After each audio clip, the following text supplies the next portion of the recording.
So let's be clear here. Waffles are more than just a bumpy pancake. The inclusion of the sugar and the butter in the batter and then cooked in the waffle iron means that the outside caramelizes, giving that perfect mix of crispy and fluffy. And of course, all those squares will hold a virtual cornucopia of toppings. In a recent survey, 4 in 10 Americans across all demographics said that they would choose waffles over any other breakfast menu item. But if you think of waffles as a simple treat, then you might be surprised. They go back farther in history than many people realize. And, well, there are more kinds of waffles than there are squares on a waffle iron. Waffles have been around longer than you might think, long enough that their exact origins are unknown. But the origin dates back at least to ancient Greece, where flat cakes called obelios were cooked between two metal plates. Smithsonian Magazine writes that users held them over an open fire or on the hearth and tried not to burn the waffles or themselves. The food history website Food Trail gives two possible etymologies for the name. One is that the small flat cakes were sold for an obol, a copper or bronze Greek coin valued at 1/6 of a drachma.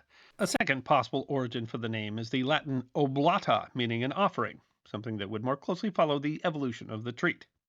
In any case, Greek obelios were not waffles as we recognize them today and are more described as proto waffles.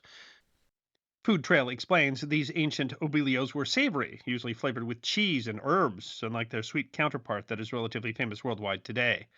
Obelios were made from flour and water, and possibly egg, but they lacked a rising agent, and they also lacked the square holes that defines waffles today. The making of obelios spread to Europe, but again, there was no rising agent. In fact, the waffle was spread via another mechanism, as a communion wafer. The website You Catholic explains that during the 9th and 10th century in medieval Europe, over an open fire, a cake mix of flour, water or milk, and often eggs was cooked between the two iron plates of the hostius or the oublious irons, the product of both becoming known as wafers. The former had iron plates depicting imagery of Christ and his crucifixion, while the latter depicted more diverse biblical imagery with a considerably larger size. The product was popular enough that, You Catholic notes, in 1270 an oubliette guild was formed.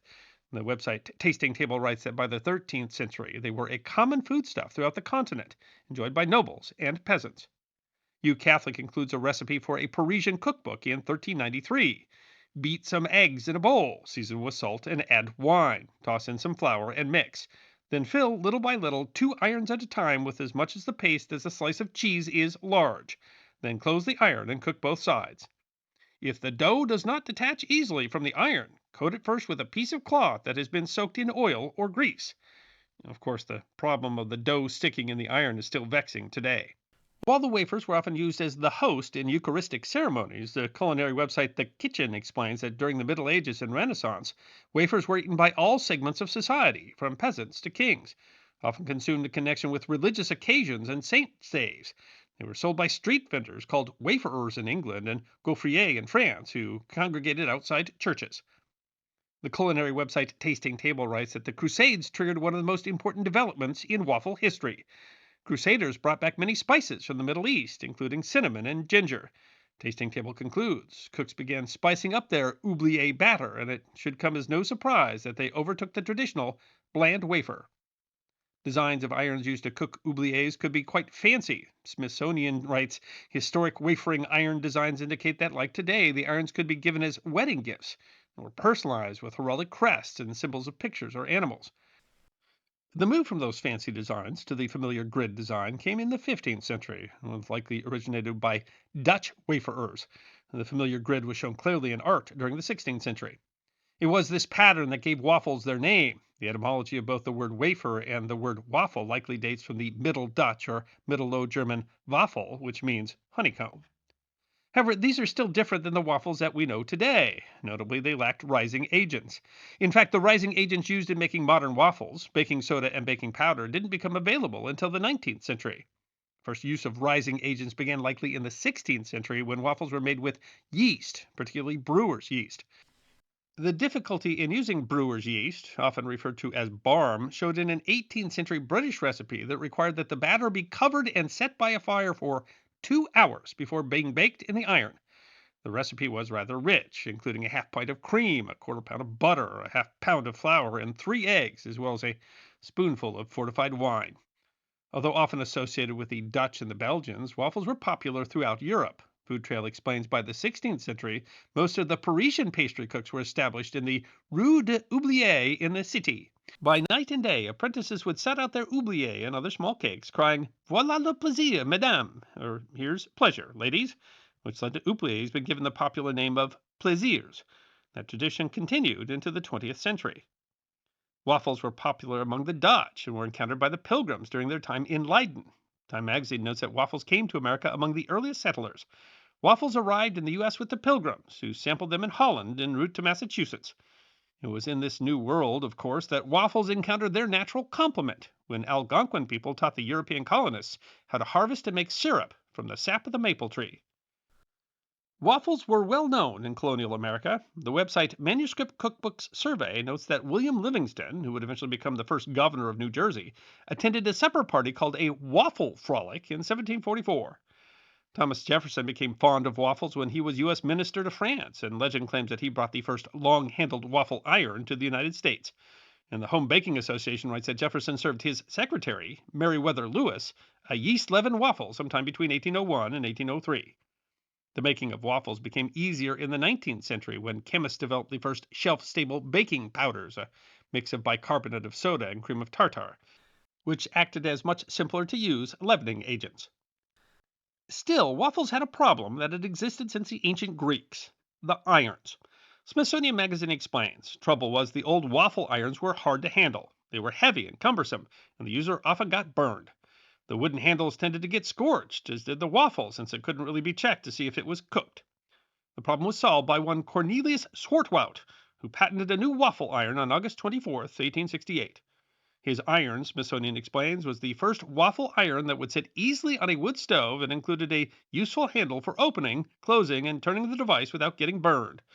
The date of the patent, August 24th, is now celebrated as National Waffle Day in the United States. Another improvement came around the turn of the century. The culinary website Grub Americana notes that prototypes for electric waffle irons were made by Westinghouse and General Electric by 1900. But they weren't successful because the technology of heating elements was still very young. The first commercially successful electric waffle iron, they write, was produced by the Simplex Electrical Heating Company of Boston, Massachusetts. Other manufacturers then started to produce electric models, leading to what Grub Americana calls a golden age of waffle makers between the 1920s and the 1950s. The first ready mix pancake batter was produced by the Pearl Milling Company in 1889, and by the 1930s, several brands were producing ready made mixes for pancakes and waffles. Among those was a company owned by California brothers Frank, Tony, and Sam Dorsa, who started producing a ready made waffle mix, mostly for use by restaurants, in 1935.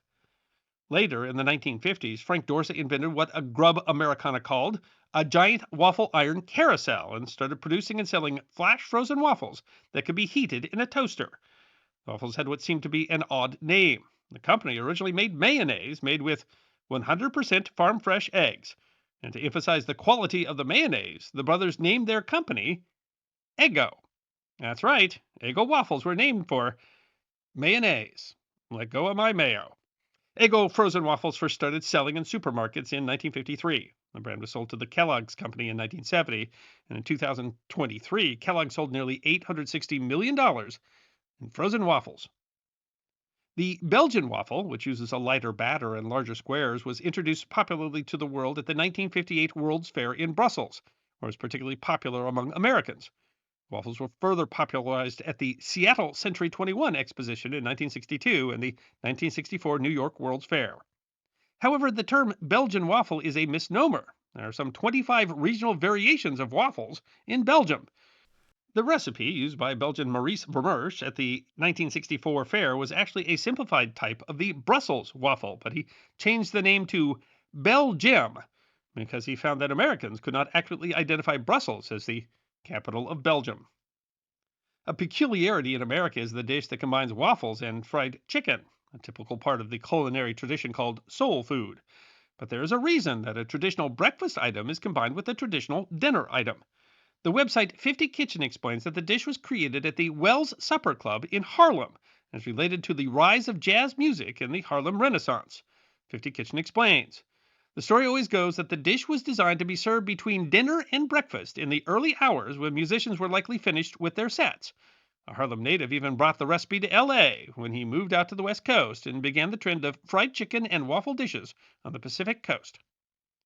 And speaking of American traditions, every American can likely tell you the best place to find waffles, day or night. All you need to do is look for the large yellow and black block letters Waffle House. The Waffle House webpage writes that the first Waffle House was opened in 1955 when Joe Rogers Sr. and Tom Faulkner were living in Avondale Estates, Georgia, when they decided to open a 24-hour sit-down restaurant for their friends and neighbors, focused on people on both sides of the counter. That restaurant, they write, would change the world. Smithsonian Magazine noted that in 2019, the Waffle House sells approximately 145 waffles every minute of every day, and it's 2,100 restaurants in 25 states. And Smithsonian notes that there's another important invention that came from waffles. In 1972, University of Oregon track coach Bill Bowerman applied for a patent for a new kind of sports footwear that featured shape rubber studs on the sole to provide better traction. The inventor used his wife's waffle iron to create the pattern grips on the bottom of the shoe. Bowerman, who later founded Nike, was often running. And of course, waffles aren't just an American thing, they are beloved throughout the world. Germany has a type of waffle that's made out of potatoes. Japan has a type of waffle that's shaped like a fish and filled with bean paste. While August 24th is National Waffle Day in the United States, March 25th is celebrated as International Waffle Day in Sweden, Norway, and Denmark.